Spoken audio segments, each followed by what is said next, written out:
Religion, an explanation for how the world works. The spiritual form of government. It's supposed to prohibit morally unjust actions, but it seems to have done the opposite. Christianity, in particular, caused more suffering than worship, more sin than penance, and more chaos than order. Our first example comes in the conquest of America. Let's take a closer look at Hernan Cortez and what exactly he did in the Americas.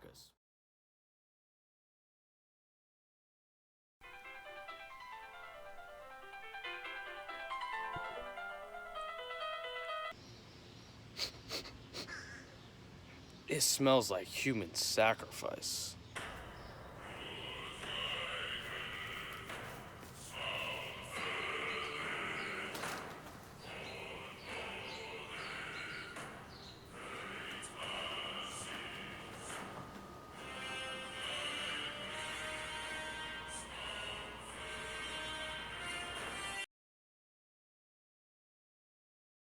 Natives, I've come to spread the word of God.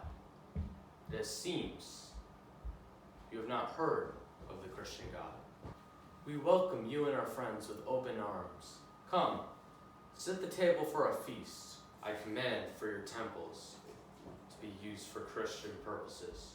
Of course, we will allow you to practice whatever customs you wish. No, I command for all relics and customs of yours to be destroyed. Replace it with Christianity. I apologize, but I am not willing to destroy our religion. We've been practicing this for many, many years, and we must learn about Christianity before we can make a complete conversion. Ah! You leave me no choice. Cortez killed Moctezuma along with thousands of Aztecs. Our interviewer met with Cortez to discuss his thinking. So you're telling me you didn't kill them for their gold or their silver, their fertile land, because they weren't your race, you couldn't understand them, or even because you didn't want colonies? You simply killed them because... Is this from you? God told me. You killed them because God said you should. Yes.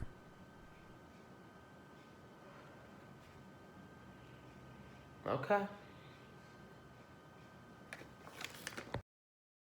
God has been the justification for violence for so many events in history. We have the war between the Franks and the Saxons. We have the feudalism during the Middle Ages. We have the Inquisition and the persecution of Jewish and Muslim populations. We have the Crusades and the westward expansion of the United States during the 19th century, also known as Manifest Destiny. God's seal of approval was unstoppable. There's no true way for somebody to determine whether God is actually speaking to them or if they're just making stuff up. For this reason, the people high up in the church were able to get away with anything they wanted because nobody could challenge them. They had no way to tell if they were lying or not.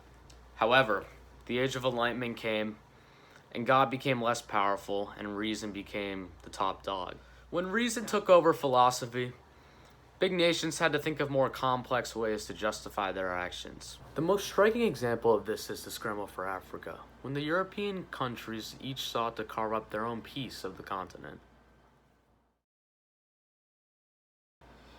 It is obvious they spent many hours trying to justify their ways.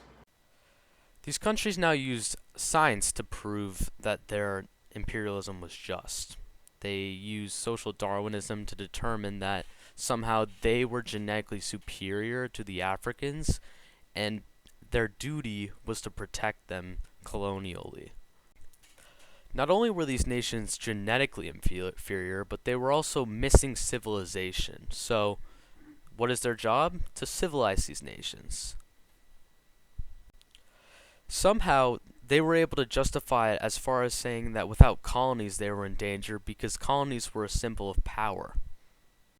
If a European power didn't have any colonies, they'd be seen as weak and an easy target for the big dogs like France and Britain. Many Africans were killed or enslaved during the scramble for Africa, and it was all justified by the Europeans' economic wants. I want to leave you with one question. Is it truly possible to justify violence? I'm not talking about self-defense.